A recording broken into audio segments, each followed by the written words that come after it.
How do I grow my business? Where am I going to find my customers? Join me every Tuesday at 1:30 p.m. on Star Radio UK to get all the information and tips that you need to become a successful entrepreneur and become financially free. Remember, don't let life dictate to you. Rather, put your signature on life. Get ready for this. Good afternoon, ladies and gentlemen, and welcome once again to the Bebe Means Business Show. I'm your host, Bebe Clement, and as you know, I run a group of successful companies, and I'm also the author of How to Go from Employee to Entrepreneur. I want to welcome you again for joining us today. Thank you so much for tuning in last week. Last week we had a repeat edition. As you know, from time to time, some of our viewers ask that we repeat one of the editions. They want to get a bit more juice out of it, and so we do that. We just check which editions are most popular, most valuable, and then we repeat them. So today I want to thank you for coming along today, and of course, Happy International Women's Day! Yay! I want to shout out to all the women I know who are on the grind, women I know who are raising kids all by themselves, two people doing one person doing two people's job. Keep going, hard as it may be, just keep going. I want to give a shout out to all the women who may have fallen down one way or the other along the road. Don't worry, get up, keep going. I'm going to give a special shout out to particular female entrepreneurs later in the show, but today I want us to look at something very important.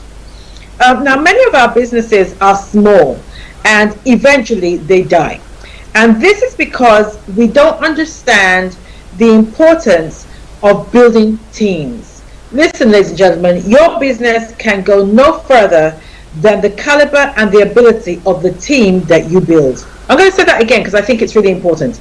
Your business can go no further than the caliber and the ability of the teams that you build.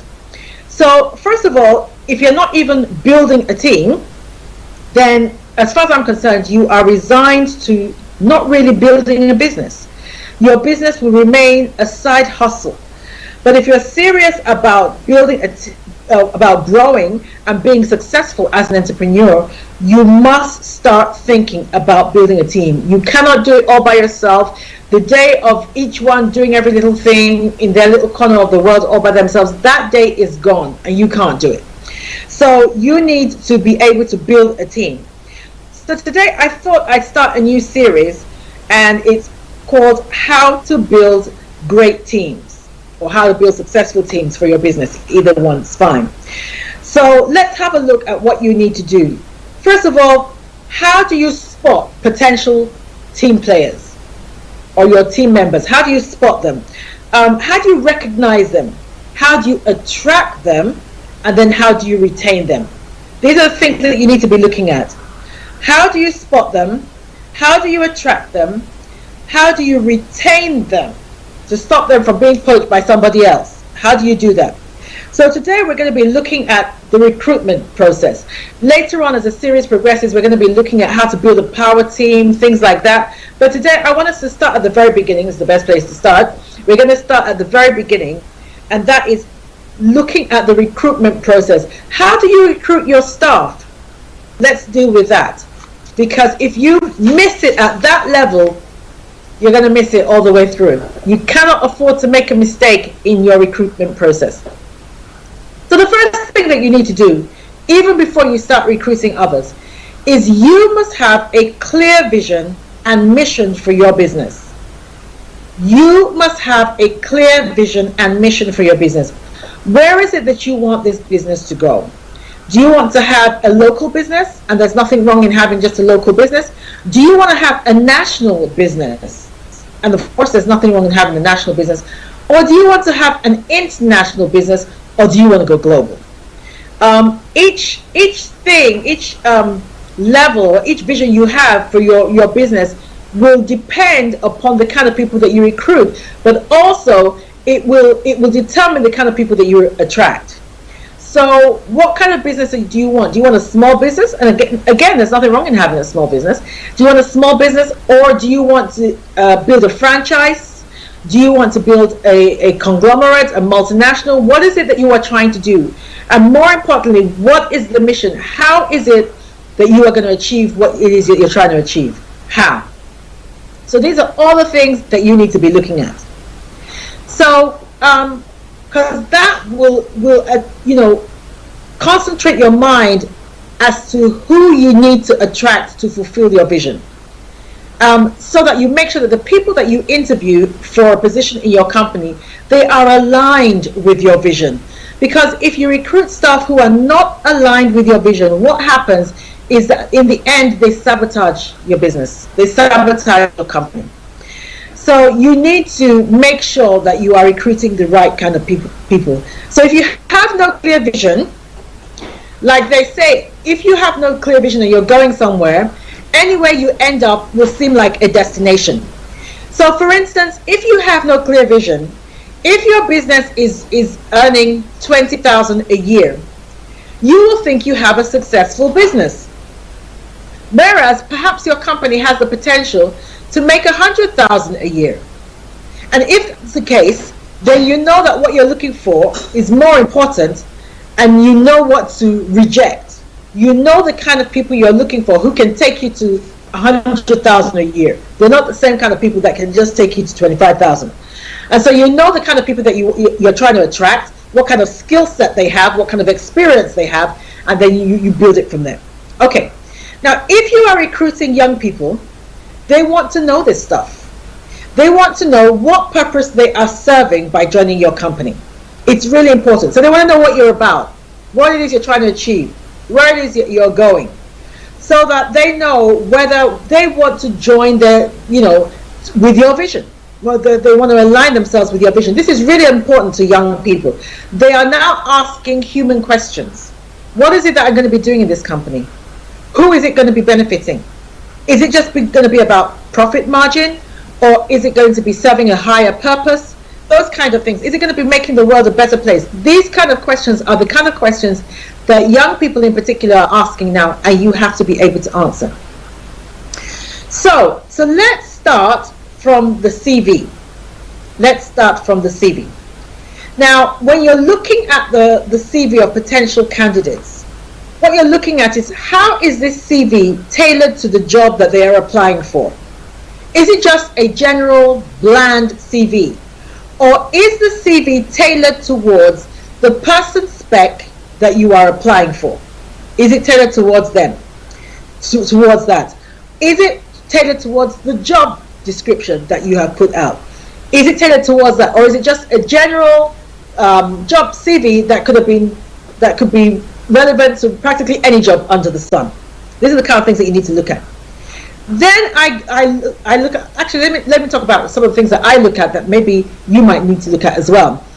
I then look at how aesthetically appealing is the CV. Does it look good?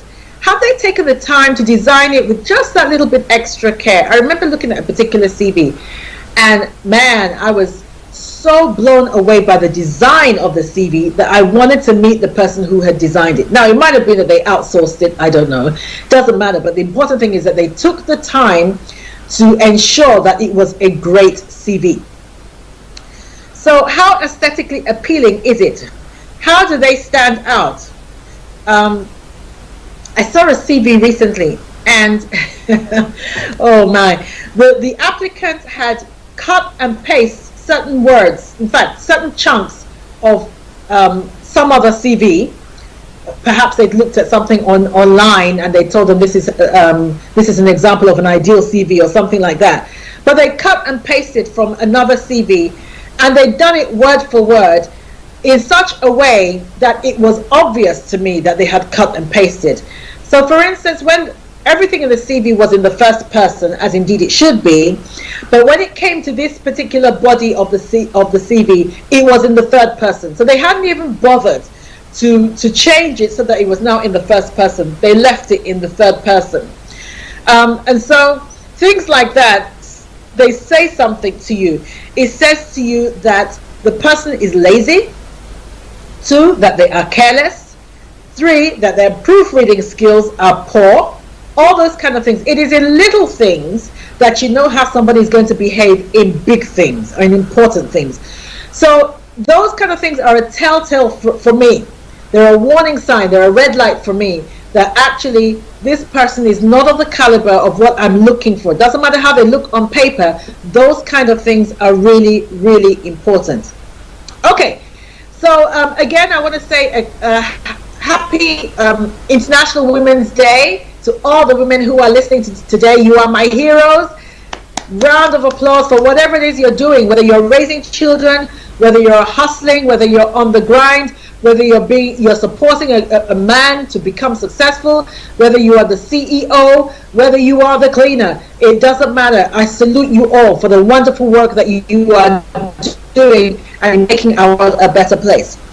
Okay, so for those of you who are joining us, just joining us now, and those who are joining for the first time, my name is Bebe Clement, and you are tuned into the Bebe Means Business Show. This is a show where we talk about anything and everything to do with business and entrepreneurship and wealth creation, and how you can become financially free and to be generationally wealthy, so that your children don't have to start from ground zero again. They can just build upon the foundation that you have laid in relation to wealth creation.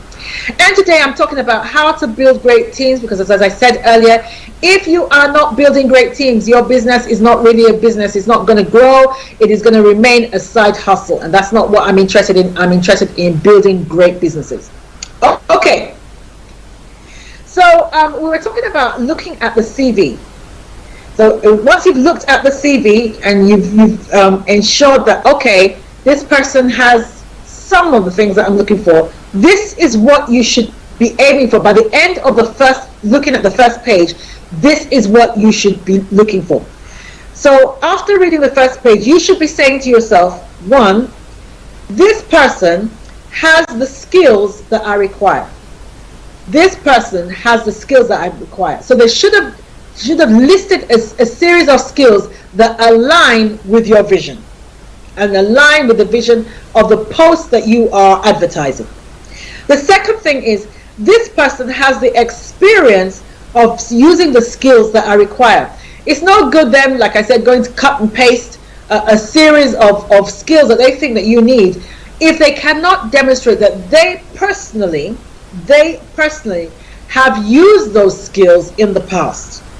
So it's not just a listing exercise. That's good, but that only gets them so far. They need to be able to demonstrate that they have actually used those skills in the past.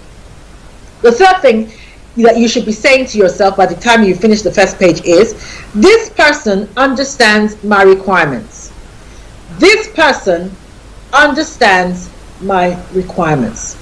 In other words, they get you. They get you. They understand what it is that you are trying to achieve, and they have been able to show you by the end of that first page that they have skills and experience that aligns with your vision. That should be very clear by reading the first page of their CV. The next thing that you should be able to say is, this person has provided benefit to previous employers using those skills. So for instance, they might say, I went on a course that improved my IT skills, and as a result of improving my IT skills or my social media skills, and as a result of improving my social media skills, I was able to increase the number of hits on our website from 50 to 250 in a month. Now that is a demonstrative way of showing that the skills that they possess that you need have been not only exercised but have improved a past employer's either bottom line or their marketing or their advertising. In some way or the other, those skills have been of use or of benefit to a former employer. And so by the end of the first page, what you should be saying to yourself is, this is the kind of person I want. That should be very clear, very evident by the end of the first page. You should be able to summarize that, having looked at their skills, having looked at their experience, having looked at how they've used these skills to benefit a former employer, this is the kind of person that I want. Then you make the decision to interview them. Okay, I'm going to take a short break here, and then when we come back, we're going to go deeper into what it is that you should be looking for when you're building a great team. Don't go away. Hi everyone, it's your girl Bebe Clement, the author of How to Go from Employee to Entrepreneur, and the host of your weekly business show, Bebe Means Business, the show where we discuss everything you ever wanted to know about business but you were afraid to ask. How do I start my business? Move away from that. You've got to build great teams, not just any team. So don't just take anybody that walks through your door because you're desperate. You've got to build great teams. Now, we've spoken about the CV, what you should be looking at in the CV, and now we're looking at, you've made a decision that, okay, they've got enough, at least on the face of it, they've got enough for you to decide to interview them. So when you're looking at whether to interview them, you're looking at things like, are they personable? Are they personable? Now, they may be personable, but you need to bear in mind that ultimately what you need to know is, can they improve your bottom line? That's at the end of the day, you are in business. You are in business. You're not there to make friends. You're there to make money. So can this person, with the skill set that they have shown me, can they improve my bottom line? Don't forget that. Don't forget that. So it's not a matter of you're recruiting your best friend's daughter. No, that's not what you're looking to do. It's not. You're not looking to, somebody in church needs a job, so I have a vacancy. No, you are looking to improve your bottom line. So make sure you recruit the best. Now, one of the things that you need to do is you need to look beyond their academic achievement, because academic achievement only tells half the story. Some people are very good at exams. They're just very good at taking information and passing exams. So some people are very good at exams. So that doesn't tell all the story. Now, personally, the lowest grade that I normally take is a 2-1. That's the lowest grade I normally take. But having said that, I would take someone who had a 3rd class over someone who had a 1st class if the person who had a 3rd class could show me evidence of certain skills that I need to be successful. 1, they could show me evidence of being a great team player, having great excellent customer service skills. They come across as being innovative, or able to solve problems, or able to take initiative. They come across as having transferable skills. They have good presentation skills. They know how to speak well in public, that kind of thing. I would take someone who has a 3rd class and has those skills over someone who has a 1st class and doesn't have those skills any day.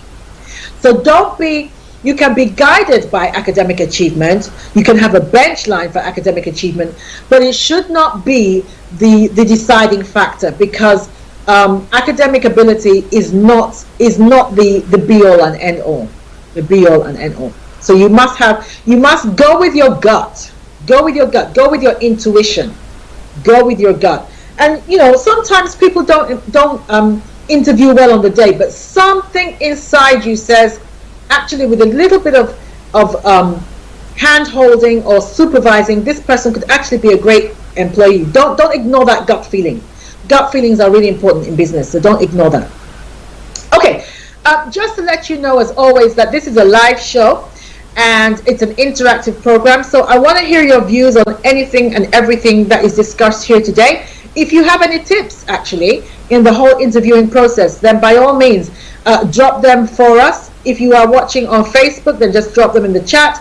If you are watching via Twitter, our Twitter handle is @StarRadioUK, or you can text or WhatsApp us on 07539 661 744. That's 07539 661 744. Or you can email us at info@StarRadioUK, info@StarRadioUK, and then we will read out your emails.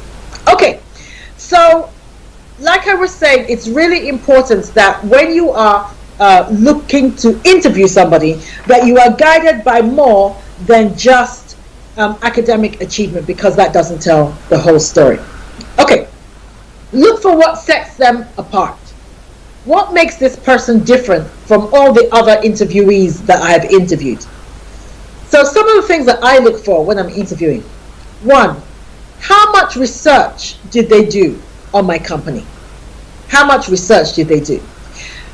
In this day and age, I think the very least that anyone can do is visit the website. If I have an interviewee who tells me that they didn't visit the website, I don't care how well they perform in interview, I don't care what they've got written on their CV, I don't care what kind of academic achievement they have, I'm not hiring them.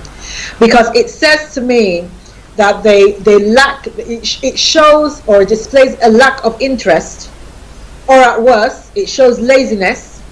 And I don't want lazy people in my company. I don't want them in my team. I'm looking for people who are motivated, excited to work for me, and are hungry. They're hungry to move forward with their life, because if they're motivated about moving forward in their life, they will be motivated in moving my company forward, because they will use my company as a vehicle to get to where they want to go. So if you cannot be bothered to even look at the website, that tells me a whole lot about you and your level of ambition. I am not hiring you. I'm not hiring you.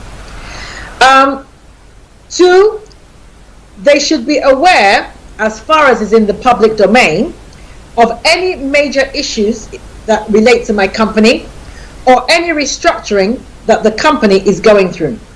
I'll say that again. They should have taken time to find out information, for as long as it is in the public domain, about any issues that my company is going through, good, bad, whatever. Perhaps we're downsizing, perhaps we are opening a new office, perhaps we are introducing a new product to the marketplace. Whatever it is that we're doing, they should have made themselves aware. Or any restructuring that the company is going through, they should be aware of that. What I'm looking for is people who can turn the interview into a conversation. That's what I'm looking for. Because when I was an employee, that's what I aimed to do, which is why I probably got every job that I went for interview-wise. I'm looking for those who can turn the interview into a conversation. So they should be armed with enough knowledge about my company to be able to do that. Another thing that you must do, and you must do this in this day and age, is you must check their social media. Check their social media. It will tell you a lot more about them than you will learn from them sitting in front of you. Because obviously when they're sitting in front of you, they're on their best behavior. I want to know what they do on a Friday night. So for instance, if you have a football fan, so perhaps Chelsea is their team and they love Chelsea, and every time Chelsea is playing away from home, they follow them around the country to go and play. You know that anytime Chelsea is playing away from home, your member of staff is not going to be at work. They're going to give you some kind of excuse. If they're a party goer, and there's nothing wrong in being a party goer, but if every Saturday and Sunday they are out, they're posting pictures of them falling out drunk from a club on Sunday, on the early hours of Sunday morning, then you know that on Monday morning it is likely that they're going to phone in sick because they've still got a hangover. So these are the kind of things that you need to be checking. You need to be checking. If they are expressing any kind of views on social media that don't align with your values. Some people express things like racist or sexist or homophobic views on social media. Well, if you're expressing those kind of views on social media, God bless you, but I'm trying to build a team, and I cannot have team members who have those kind of views and are confident enough to express those kind of views on social media. I don't want them in my team. So those are the kind of things that you need to be looking at, because these are really, really important, and it helps you avoid problems later down the line. They are very important, and it helps you avoid problems later down the line. Okay. Now, during the interview, you need to be watching their body language. So yes, you're listening to the words that are coming out of their mouth, but more importantly, you are watching their body language, because 70% of communication is non-verbal. So their body language will tell you a lot more than their lips will. You need to be watching that. So this includes, one, the way they are dressed. The way they are dressed.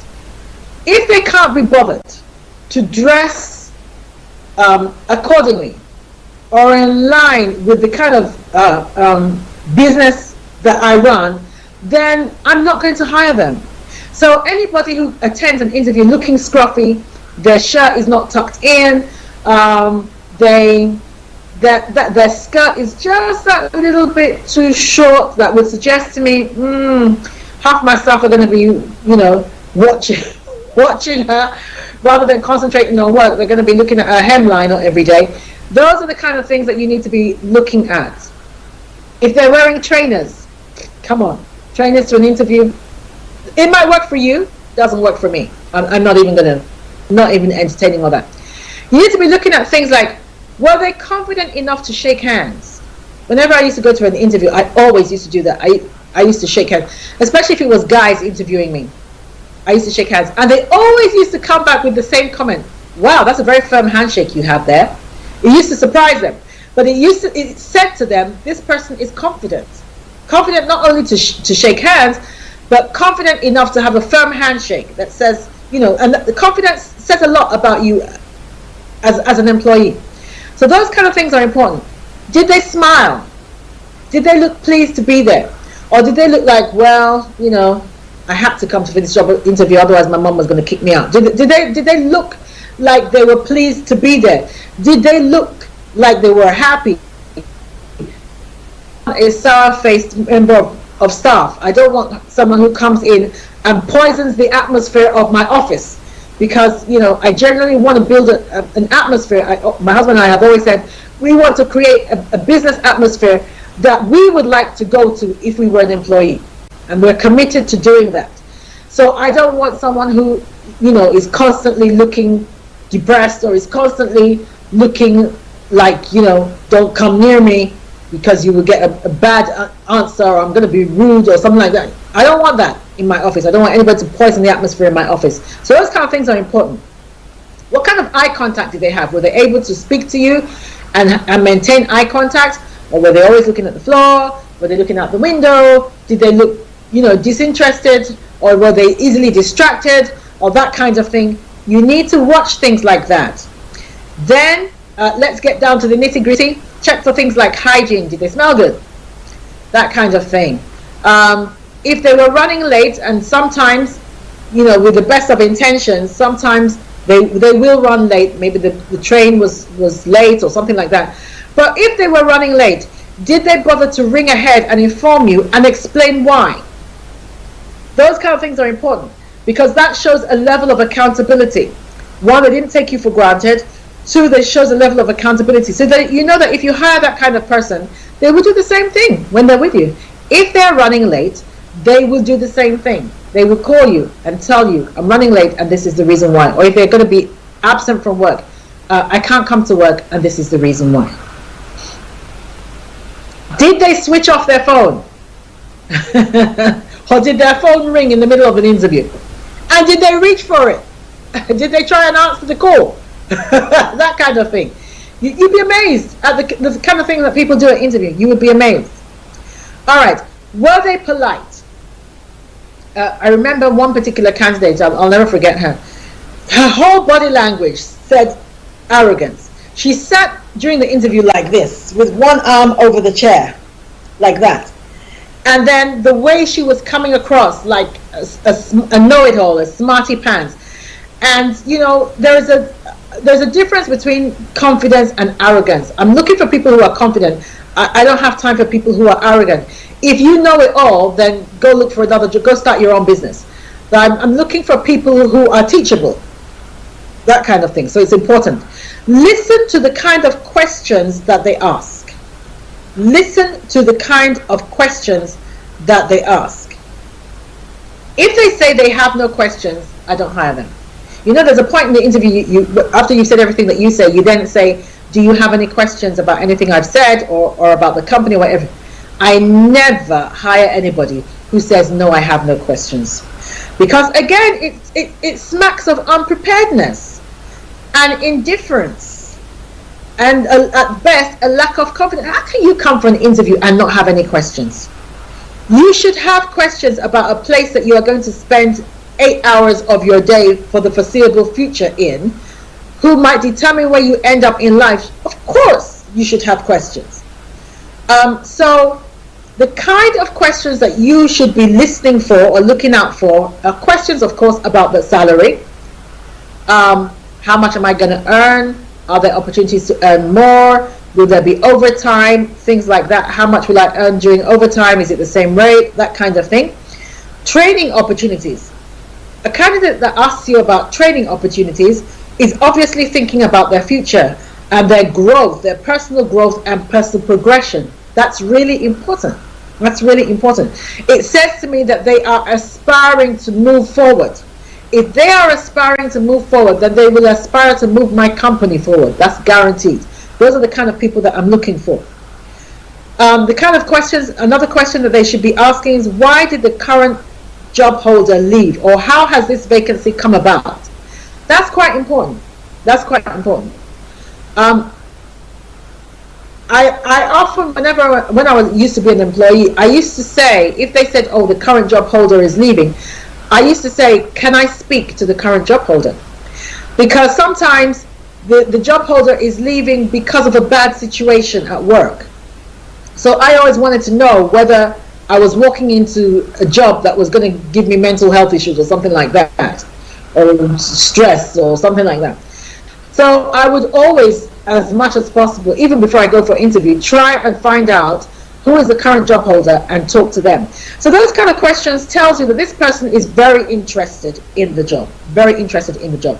And those are the kind of people that you want to hire. Then you look at people like, did they take up the opportunity for feedback? So if you say to them, we always give our candidates feedback. If you want feedback, let me know. If they say something like, yeah, no, actually, I don't need it. Again, that's important, because why would you not want feedback? Especially if you don't get the job. You should want to know why you didn't get the job, what you could have done better, that kind of thing. So it's important. Things like, after the interview, did they send you something to say thank you? Thank you for the interview. Or did they thank you for your time at the end of the interview? I always used to do that. Thank you for your time. Or send a message to the interviewers after the interviews. Thank you for interviewing me. I really would like this job. I know that I could bring a lot to the table, blah, blah, blah. I think I'd be a good fit. That says that the person, is hungry for the position. It says, particularly by way of feedback, it says that they are teachable, they are humble enough, and they are teachable. Those are the kind of people that you want in building your team. Okay, ladies and gentlemen, we're going to take another break now, and when we come back, we're going to go to our book corner. For those of you who don't know, we have a book corner where we are always trying to learn and grow from the stories and of different books that we read, of different entrepreneurs, different business books, what we can learn from them so that we can move forward and we can develop personally. Don't go away. I'll be back in a moment. Hi everyone, it's your girl Bebe Clement, the author of How to Go From Employee to Entrepreneur and the host of your weekly business show, Bebe Means Business, the show where we discuss everything you ever wanted to know about business but you were afraid to ask. How do I start my business? How do I raise the finance? How do I grow my business? And for those of you who are just joining us, today we're talking about how to build great teams. That's what we were speaking about earlier on today. And today we've finished looking at the richest man in Babylon. We're not doing richest man in Babylon anymore. Today we're looking at the Jewish phenomenon. The Jewish phenomenon. We're starting a new book called The Jewish Phenomenon. 7 Keys to Enduring Wealth of a People. And this book was written by Steven Silbiger. That's it, The Jewish Phenomenon. Listen, guys, you need to go and get this book. You can get it on Amazon. You need to get this book. I've read this book several times. And for those of you who know me, I'm fascinated by the Jews. I really am, and their ability to create wealth. And so this book opened my eyes greatly to some of the reasons why the Jews are so good with money. And despite being such a small group of people, actually there are less than 4 million Jews in America, yet they control a large and disproportionate amount of wealth globally. So we're going to have a quick look at some of the reasons why that is. and I'm looking at the 7 keys to Jewish success. The 7 keys to Jewish success. Number 1, they understand that real wealth is portable. It is knowledge. They understand that real wealth is portable. It is knowledge. So their wealth is tied up in knowledge. So they do everything possible to gather knowledge. To make sure that they're financially literate, they understand economics, they understand how economies work, they understand how businesses work. And one of the things that Rabbi Lapin, for those of you who didn't tune in to the episode that we had last year with Rabbi Daniel Lapin on the show, he told us that most Jewish families talk about money to their children at the dinner table. Something that the majority of us don't do. So if you have never done this, can I encourage you to do it?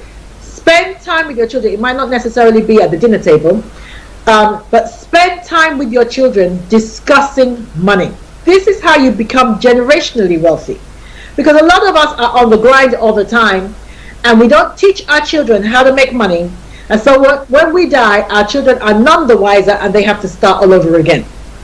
If you give money or you leave wealth to a child who is financially illiterate, they will lose the money.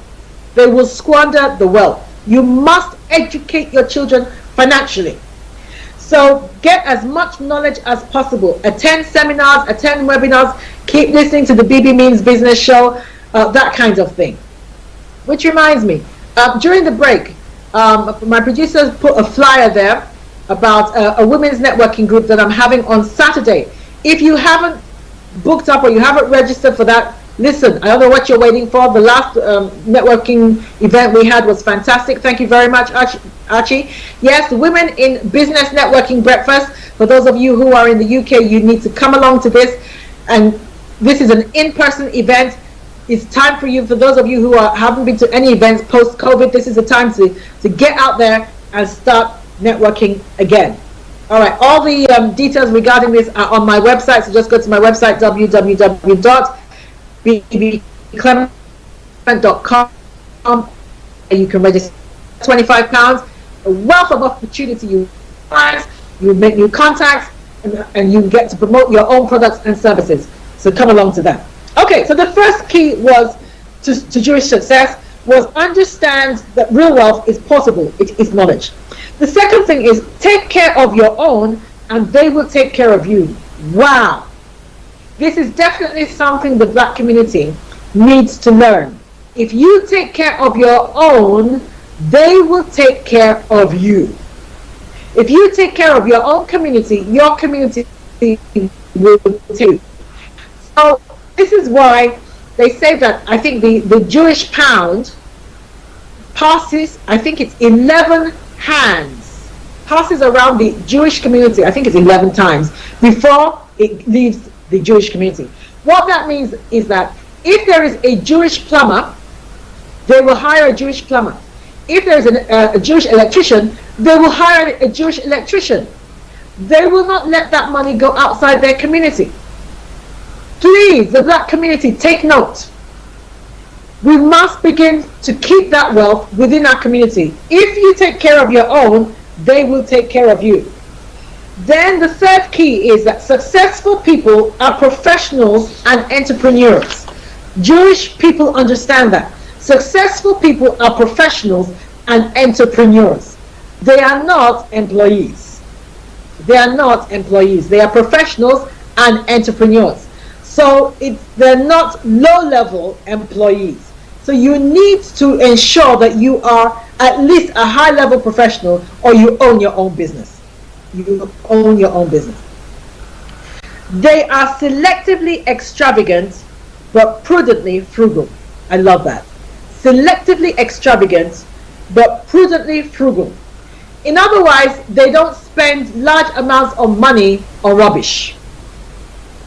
They spend, they're happy to spend their money, but they spend their money on things that matter, things that increase in value.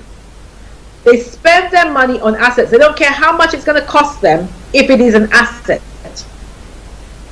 So they don't care how much it's going to cost them to acquire knowledge. If it costs them 5,000 to attend a seminar, so they're going to acquire knowledge, and that knowledge is going to enable them to produce more wealth, then they'll pay for it. They're prudently frugal. They do not waste money on things that do not matter. Again, note to my brothers and sisters in my community. They don't spend money on lavish parties attended by people that don't like you and don't know you. They don't spend money on funerals of people who have died. They don't spend money on driving big cars that they can't afford. They don't spend money on designer clothing that they can't afford. They are selectively extravagant and prudently frugal. This is a good time for you to look at your spending habits. Have you got it twisted? Have you got it the other way around? Are you extravagant on things that don't matter and frugal on things that do?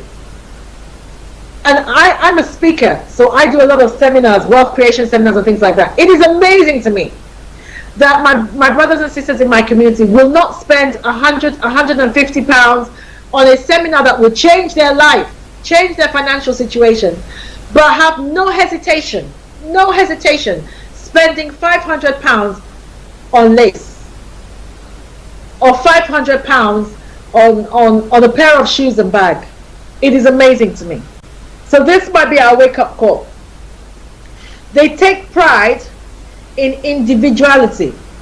They encourage creativity. They take pride in individuality and they encourage creativity. Wow. They encourage creativity. What are you encouraging your child to do? Must your child study law, engineering, be a doctor? Listen, that day is gone. That day is gone. The world doesn't need all that anymore. I'm not saying we don't need doctors, but I'm telling you, with the continuous assault and affront of AI, in a few years' time, the world is not going to need all that. I was watching something online the other day, and this robot performed this surgery, this very serious surgery, from beginning to end. Not a single human being was involved. It was a robot. So in a few years' time, your medical degree might be worth nothing. I know for a definite that the legal profession, oh my God, practically everything is going to be done by AI. So are you raising young adults and encouraging their individuality? Recognize that God has given them specific gifts. Let those gifts flourish. Let them flourish, ladies and gentlemen. Let them be creative. If they're comedians, let them be comedians. If they're always making people laugh, let them be comedians. Don't force a comedian to become a lawyer. If they're good at fashion, if they're good at dressing you and they coordinate, let them do fashion. They don't have to be something just to satisfy your ego. Let them be who God created them to be. And this is a wake-up call for those of you who are trapped in a job or trapped in a profession that you know that is not who you are at your core. Listen, life is very short, and you don't have enough time to be doing something other than what you are called to be and do. You don't have enough time. Rip it up. Walk away from anything that you are doing that is not who you are at your core. Walk away and stop wasting your time and your life. You cannot be happy living somebody else's life. Do what you are called to do and the money will follow. Do what you are called to do and the money will follow. And lastly, be psychologically driven to prove something. Wow. Jewish people are psychologically driven to prove something. What are you setting out to prove? What have you set out to prove? I want to prove that it doesn't matter that you're a woman. It doesn't matter that you're black. It doesn't matter that you're middle-aged. You can still be successful. You can still be successful. It doesn't matter that you're in another man's country. You can be successful. What is it that you've set out to prove? And it can even be something negative that you're trying to prove. That's fine. Maybe you want to prove to your ex-husband that you are not the useless woman that he told you that you were. And you're going to make sure that you prove that through building a successful business. Maybe you want to tell your father who told you you are useless and you will never amount to anything, or that teacher who told you you are dumb, that actually you're not dumb. You do have a brain, and you will prove it by being successful and creating wealth. What is it that you have set out to prove? Maybe you need to prove something to yourself. Maybe you have listened to the voice in your head that says you are not good enough. You will never make it. You can't be successful. You need to prove to yourself that that's a lie. That's a lie from the pit of hell. I'm just as equipped as Richard Branson. I'm just as smart as Oprah Winfrey. There's no reason why I cannot do what I set out to do in my life. Okay, ladies and gentlemen, I want to thank you so much for listening in to the Book Corner. We will continue with that book next week. So I wanted to spend the rest of the day, because it's International Women's Week, International Women's Day, I wanted to spend the rest of the show giving a shout out to the successful women that I know who are doing something worthwhile in the area of entrepreneurship and wealth creation. So I just want to say that I see you, and I humbly acknowledge you, and I honor you, and I thank you for the impact that you are making in your little corner of the world. Number one, Sandra Ramsey Nicole, who has been on this show before, who is the CEO of MockTestMasters.com. Sandra, I want to thank you. I salute you. Thank you for all the things that you've taught me over the years. This is a serial entrepreneur. She's brilliant at what she does. Everything she just touches just turns to gold. So I want to salute you. Thank you for being an amazing woman. Happy International Women's Day. Yemi Jackson, CEO of Engage Transform. I salute you and the amazing work that you are doing in getting black people in the UK into senior positions in the marketplace, senior positions and on boards in the marketplace. Thank you so much for the work that you are doing and the impact that you're making and the attention that you are drawing to your cause. Thank you. We see you. We salute you. Joyce Matarego, who does Mind on Your Money. She's educating people about finances. I see you. I salute you. Well done, girl. We're waiting for that book. We're waiting for that book and all the work that you do. Bimbola Osage, who we've also had on the show. Property Magnate Extraordinaire. Well done. Thank you for educating all the people that you're educating about how to become wealthy through property. Thank you for creating opportunities for people who don't have hundreds of thousands of pounds to get on the property market and become property owners. Thank you for the work that you are doing. I salute you. Dee Lana, founder of Sweet Women Networking Group. I see you. I salute you. Very, very proud of you. Thank you for all the work that you do. Tony Onabo, who has also been on the show, CEO of Heritage Publishing. Thank you for all the work that you're doing in helping people publish their own books and helping them get their books out there, for giving them a voice, for enabling them to speak to the world. Tony Onabo, I salute you. Patricia Henry Divine, who is the CEO of International Center for Protocol and Diplomacy. Wow, girl, I salute you and the amazing work that you are doing in that space. Thank you. Sally Bambara of Sally Kids Nursery, who owns one of the few bilingual nurseries in London. I salute you. Well done for the work that you're doing, and congratulations on the new African clothing line for children that you have. Well done. I wish you every success with that. Laura Awashile, who has just started a company, a consultancy advising parents on how to get their children into the best schools. Her children have got into the best schools in the world, and now she has turned her experience into a business and is now teaching other parents on how to get your children into Cambridge, into Oxford. Laura Awashile, I salute you. Thank you so much. The work that you are doing is crucial, is vital. Thank you so much for doing that. Annette Isibo, who takes care of our mental health. She's also been on the show. She was speaking about how entrepreneurs can protect their mental health. Thank you so much for the work that you do, all the counseling that you do. So grateful to you. Personally, so grateful to you. Well done, girl. Sean Daniels, Nadine Hagan, Chichi Debois, Temi Collier of the Managing Director of Business First Steps. Girl, well done. I've watched you over the years and all the work that you have done. Well done. Well done. Cynthia Akinsoyan, CEO of Delight Cakes. Well done. Thank you. Ngozi Okure, who we had on the show a couple of weeks ago, who's educating young people on how to create wealth. If you go to YouTube, you will see all the amazing content that she's put on YouTube. Eunice Onyema, Managing Director of ENO Accountants. Well done. Mavis Amankwa, my sister, I greet you. I salute you. Well done. Well done. She has been at the forefront of the struggle in the UK for black businesses for years. I salute you. Well done. Caroline Pupuola, Tayo Ekwefa, who is the Managing Director of Enswell Party Services. She is amazing at what she does. She does all these parties for children, her catering services, everything. Amazing woman. Tayo Ekwefa, I greet you. Thank you so much for the amazing work that you do. Zina Arinze, hey girl. Shout out to you, Zina Arinze. She helps women get up off their feet after divorce. She shows them that life does not end just because a man walks out the door. Thank you so much, Zina, for the work that you do. Michelle Raymond, hey, Managing Director of the People's Partner. Thank you for the work that you do in the HR space and business consultancy. Ayuche Graphics. Ayuche is based in Nigeria. She does all my flyers. If you've ever seen any of my flyers and you like them, that is the woman who does them. Brilliant. Absolutely woman.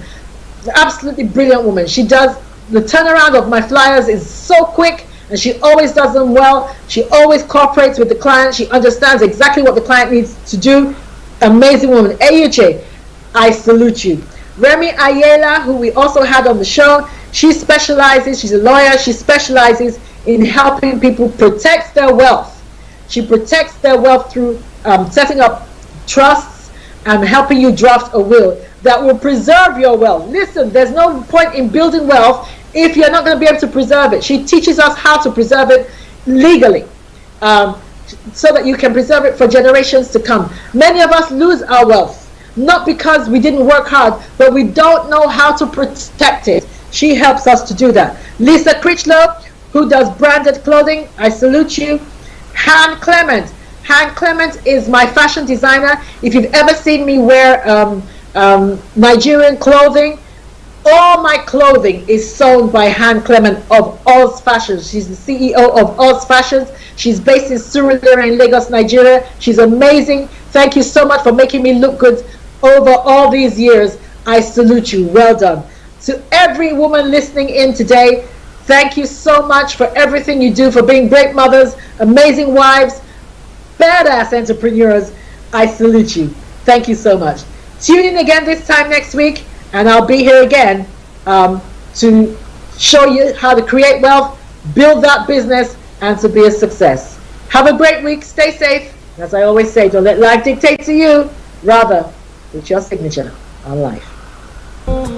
Hi everyone, it's your girl Bebe Clement, the author of How to Go From Employee to Entrepreneur and the host of your weekly business show, Bebe Means Business, the show where we discuss everything you ever wanted to know about business but you were afraid to ask.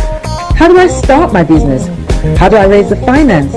How do I grow my business? Where am I going to find my customers?